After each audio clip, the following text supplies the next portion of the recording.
Пес не понимал, зачем его привезли так далеко в лес и зачем его привязывают к дереву.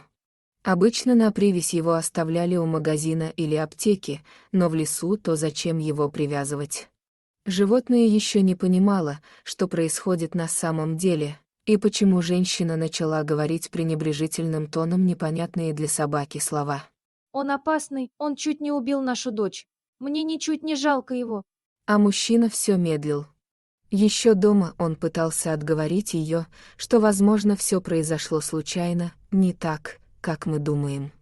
Но мать ребенка была настойчивой, вспыльчивой и резкой.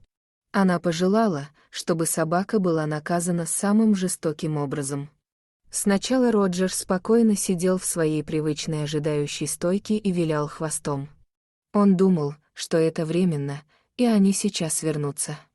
Даже когда он услышал резкий звук заведенного мотора, так знакомого ему, а затем удаляющийся шум автомобиля, он решил, что им куда-то надо, и ему туда нельзя. Они обязательно вернутся за ним, но, может, позже, чем обычно. Надо подождать. Хозяин крепко привязал его на собственный прогулочный поводок. Уходя, положил ему руку на голову, немного задержался и пошел к жене. Силуэты двух удаляющихся людей, бывших когда-то его семьей, скрылись из виду.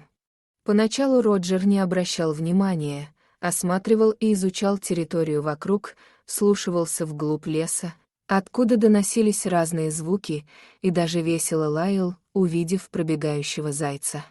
Но к вечеру ему уже хотелось есть, хотя это просто пустяк по сравнению с жаждой и настоящим чувством голода, которые придут после ночи и еще последующего дня, проведенных в лесу под тем самым злополучным деревом. Растертая от ошейника кожа уже начала кровоточить. Он делал попытки вырваться, освободиться, рвался за пределы адского круга, отведенного ему его же хозяевами. Теперь он знал каждый сантиметр вытоптанной травы и понимал, что если бегать по кругу в одну сторону, то можно легко запутаться. Поэтому надо обходить дерево в обратном направлении, тогда круг, доступный ему площадки, будет шире. Но не более того. Потеряв счет времени и всякую надежду, пес скулил жалобным тонким голосом. Он просил высшие силы помочь ему, чтобы весь этот ад закончился и его снова забрали назад. Вины Роджера не было вовсе. Все совсем наоборот. Не так, как подумала хозяйка. Вообще он был веселым, добродушным псом. Он никогда в жизни не обидел бы человека, тем более маленького ребенка, недавно появившегося в доме. Он обожал и оберегал малышку, которой было чуть больше года. Казалось, Роджер мог вытерпеть все и резкие, неуклюжие попытки погладить его по морде и летевшую в него с детского обеденного стольчика ложку. Он любил их всех и строгую, но справедливую мать, и мягкого, доброго мужчину, и маленькую девочку, которая росла прямо на глазах. Мия уже встала на ноги и активно осваивала пространство в доме. А Роджер бережливо наблюдал, незаметно крался за ней, чтобы ничего не случилось. В тот день малышка смотрела мультики, но затем слезла с кровати и отправилась на кухню. Пока мать полоскала белье в ванной комнате, Роджер незаметно отправился проследить за ребенком. Девочка залезла на табурет, и рука потянулась на стол. Почувствовав, что будет беда, Роджер бросился вперед и не дал малышке дотянуться до кастрюли с кипятком. Когда на крик падающей дочери выбежала мать, она увидела картину, которую интерпретировала совершенно неправильно. Он сбил ее с ног, придавив табуретом. Ты бы видел его злые глаза. Я тебе говорю, он точно ревнует к ней. С того момента, как она родилась, нельзя держать его в доме. Посмотри на малышку, колени все в крови. Кричала она на мужа, требуя предпринять срочные меры. Это она придумала страшную казнь для собаки, долго пребывая в эмоциях. Я сама поеду с тобой, чтобы все проконтролировать. Не хочу, чтобы он вернулся. Чего гляди, нападет на нас во дворе. Уже не в силах рваться с поводка, Роджер просто сидел и выл, закинув голову высоко вверх, как это делают волки. Потом он потеряет сознание и придет в себя уже на руках другого человека, мальчика-подростка. Этим мальчиком оказался Антон, потерявший интерес ко всему, что происходит вокруг. Он по неведомой причине услышал издалека жалобный вой, доносящийся из леса, и пошел на ощупь. Антон был практически слепым. Трагедия в жизни мальчика, впрочем, как и всей его семьи, произошла примерно год назад. Тот роковой для него день рождения друга и вечерний фейерверк, который оказался бракованным. Дети находились слишком близко, когда ракетницы вместо того, чтобы полететь вверх, начали стрелять в разные стороны.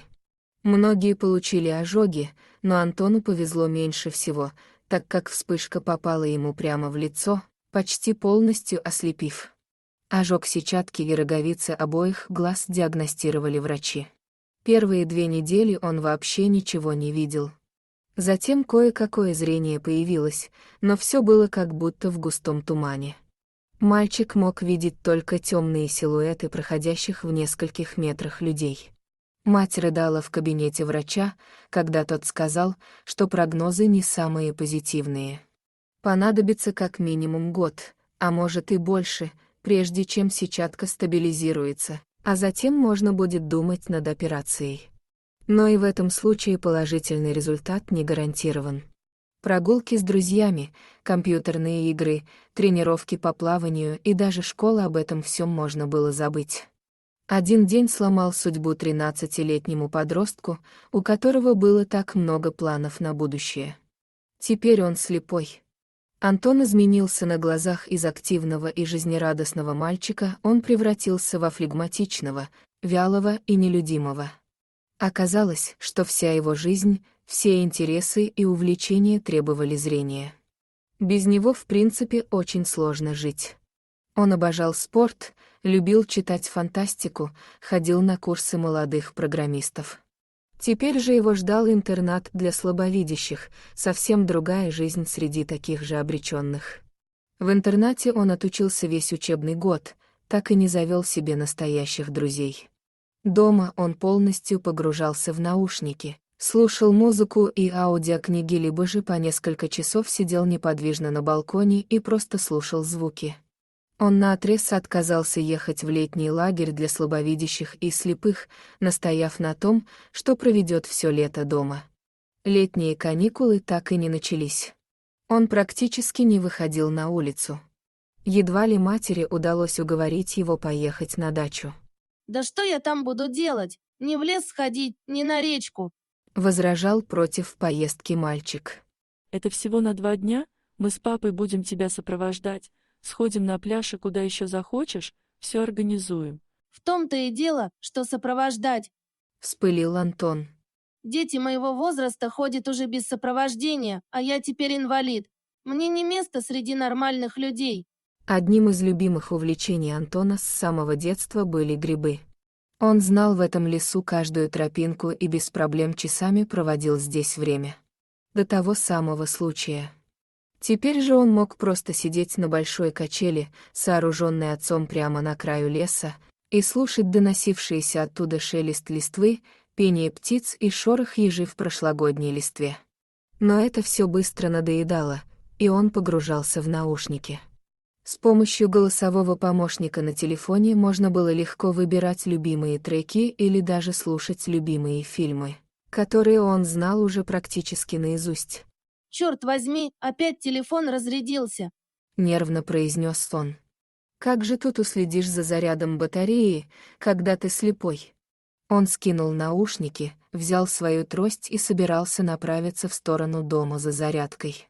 Но тут его внимание привлек какой-то вой, доносящийся из леса. Мальчик остановился и продолжал сидеть на качели. Вроде бы показалось, только шум листвы из-за сильного ветра.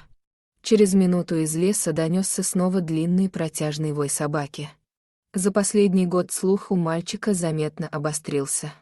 Он сам замечал, как может различать разные звуки и даже определять примерное расстояние. Тот вой доносился примерно метров в 45. Если пройти по главной тропе, то можно выйти на поляну, за которой уже начинается густой лес. Ничего страшного не будет, если я на 5 минут отлучусь, схожу, проверю поляну и обратно. Я ведь наизусть знаю эту местность. С этой мыслью Антон взял трость и направился вдоль лесной тропинки. Света здесь было значительно меньше, и размытые силуэты, которые можно было различать здесь, сваливались в единое темное пятно. Поэтому пришлось тростью прощупывать грунтовую дорожку, чтобы не сбиться с дороги, не уйти в лес. Практически без труда он вышел по дорожке на поляну и вновь мог видеть мутные очертания больших предметов. Он молча стоял и вслушивался в пространство, но ничего, кроме шума листвы, уже не было слышно. Умирающий от жажды и голода Роджер к тому же времени уже лежал без сознания. Хотя мальчик находился всего метрах в 5 от него. Антон развернулся на 180 градусов, чтобы не потерять тропинку обратно к дому, и присел на траву. Только опустившись до уровня земли, он услышал еле заметное дыхание, больше похожее на слабый свист. «Может, это волк притаился и собирается напасть на меня?» Парень продолжал слушать. Дыхание доносилось справа от него, всего в нескольких метрах, и молодой человек уже мог различить небольшой темный силуэт. Набравшись смелости, он подполз к силуэту и осторожно ощупал шерсть, затем поводок и ошейник с растертой до крови шеей. Стало понятно, что это собака, которая уже не реагировала на его прикосновение. Он начал прощупывать поводок и убедился, что тот крепко привязан к дереву. Попытки размотать руками крепкий узел не привели к успеху, и он вспомнил, что в кармане всегда есть складной нож. С помощью ножа он легко разрезал веревку, затем смотал оставшийся поводок, взял 2 руками собаку, при этом одной рукой надо было держать трость. Почувствовав равновесие, он начал двигаться по краю полянки в поисках тропы назад. Дорога назад заняла намного больше времени, чем туда. К тому времени родители уже кинулись искать мальчика по территории поселка. Антон положил пса во дворе, и первое, что почувствовал Роджер, когда начал приходить в себя, это ладони человека, который держит воду перед ним.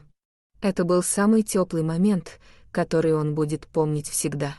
Вы же разрешите мне его оставить? — спрашивал сын, когда пес уже начал приходить в себя и брал еду с рук.